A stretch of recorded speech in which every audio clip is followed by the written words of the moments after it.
This is the true life story of Robin Williams. Number 11. Beginnings. Millions of this late star's fans grew up with his voice and sense of humor in numerous movies over the years. But many of us don't know how he started. Robin McLaurin Williams came into the world on July 21, 1951 in Chicago, Illinois.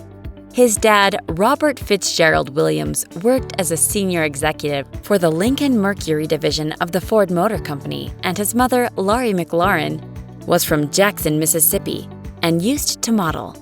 On his mother's side, Robin was related to Anslem McLaurin, the governor of Mississippi, from 1896 to 1900. Robin went to Gordon Elementary School in Lake Forest and attended Deer Path Junior High after that.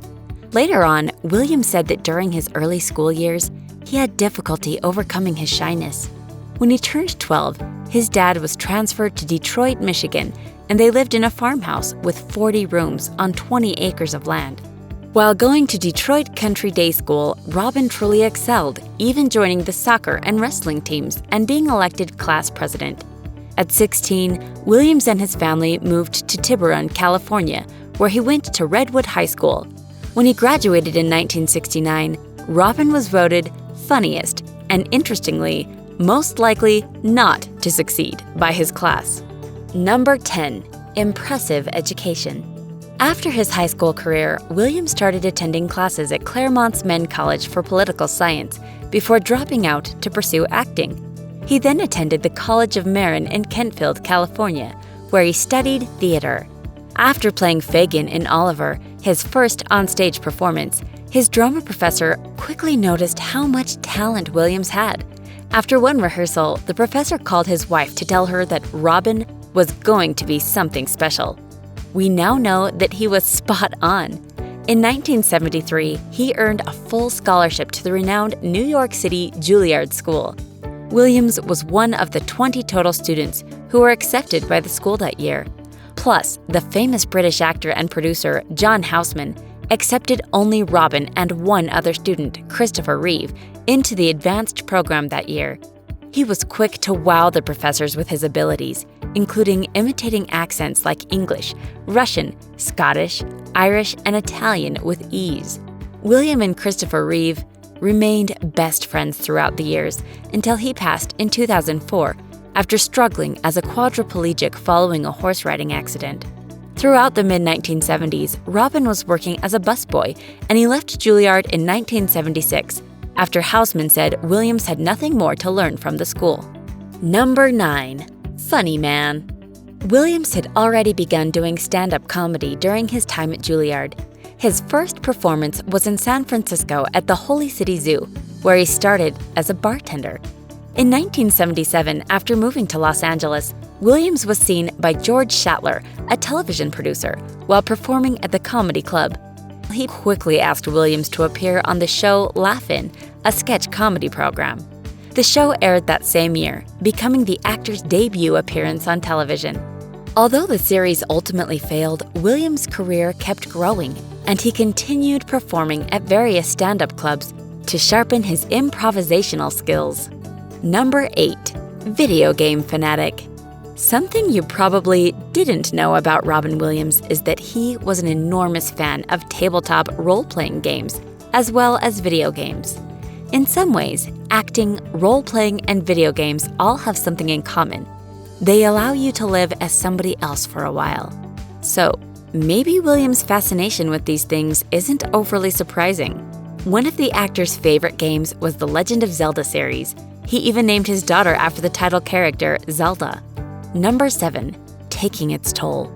Like so many other celebrities out there, Robin Williams faced some hard times throughout his comedy career, especially once he started doing stand-up.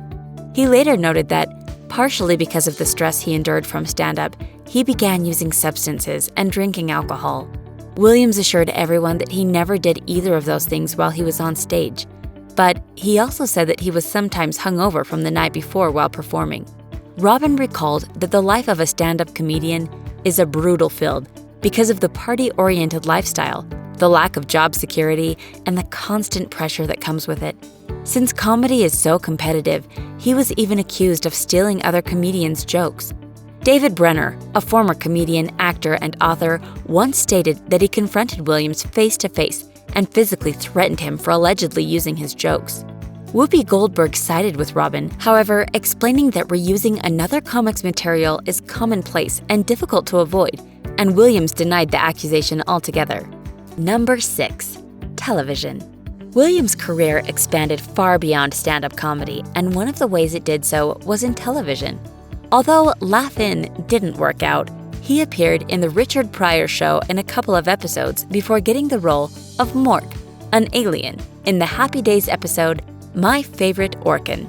Since Robin's appearance as the otherworldly character was so popular, it led to a spin-off series called Mork and Mindy. The show was even written to accommodate Williams' improvisations in behavior and dialogue. At its prime, the series had 60 million viewers every week. This role is often credited as what made Williams a superstar, even earning him the cover of Time magazine during the series' first season. The comic's stand-up career took off around this time as well. In the late 1970s and through the 80s, he had 3 specials on HBO: An Evening with Robin Williams, Off the Wall, and Robin Williams Live at the Met. Williams also co-hosted the 1986 Academy Awards ceremony. Plus, the star became a regular guest on several talk shows, including Late Night with David Letterman and The Tonight Show, starring Johnny Carson. Number 5. Cycling enthusiast. Another surprising fact about this renowned man was that he was an avid cyclist. Williams was known more for his acting prowess and comedy, but he was also fairly well known in the world of biking. He began cycling to overcome his addiction to substances, but the sport became more than a hobby. Williams even befriended one of the world's most famous cyclists, Lance Armstrong, after attending a benefit ride for the Athletes' Cancer Charity. Since then, the two are as tight as brothers, Williams even coming to his defense when Armstrong was accused of using illegal enhancers to win. They rode together during a rest day for the 2002 Tour de France, and they often used Robin's private jet to travel between the United States and Europe, so their training wouldn't be disrupted. Before becoming friends with Armstrong, he was buddies with Greg LeMond, another renowned cyclist. LeMond invited Williams to ride with him, which he said made him an instant groupie. The actor's love of the sport resulted in him purchasing a garage full of bikes, 87 of which were donated to charity by his children following his passing. Number 4. Genie. Williams was known for his movie roles, arguably more than anything else. His role as the title character in Mrs. Doubtfire has audiences laughing as much today as it did when it came out in 1993. Williams truly showed his expansive abilities in other types of movies as well, including the drama thriller 1 Hour Photo and the biographical comedy drama Good Morning Vietnam.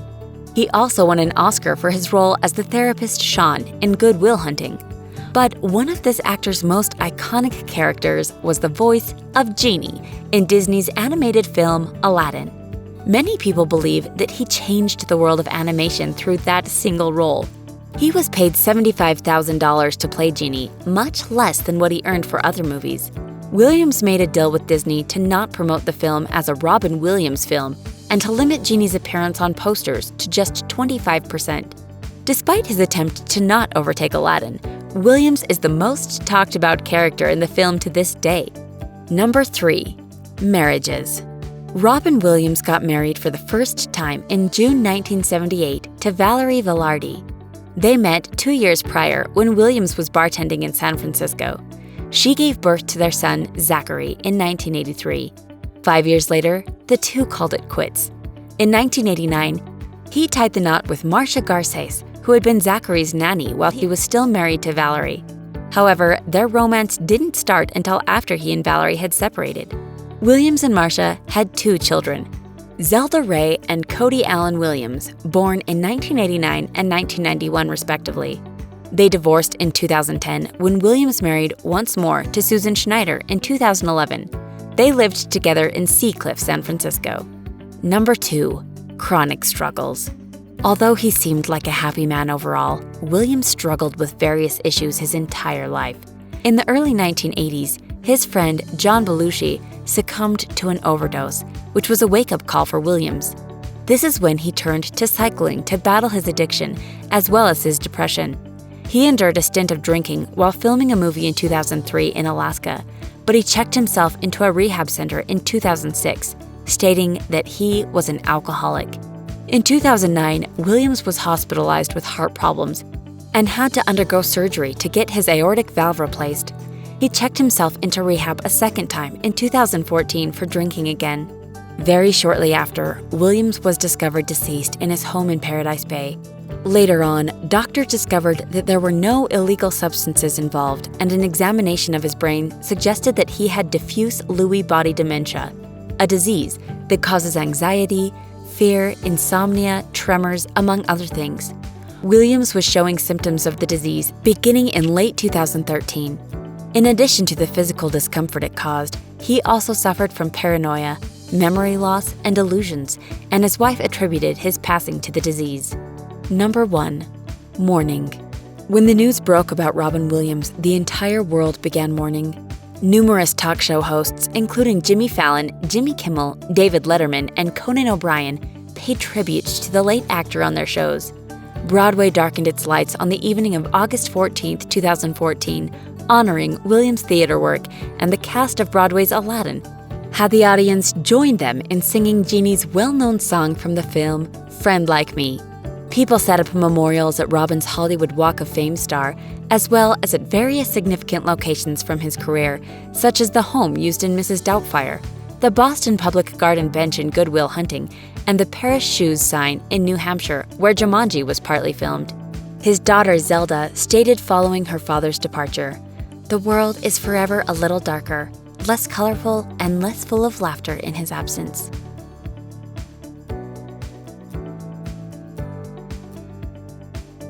Hope you enjoyed the video. Don't forget to like, comment, and subscribe, and I'll see you in the next video.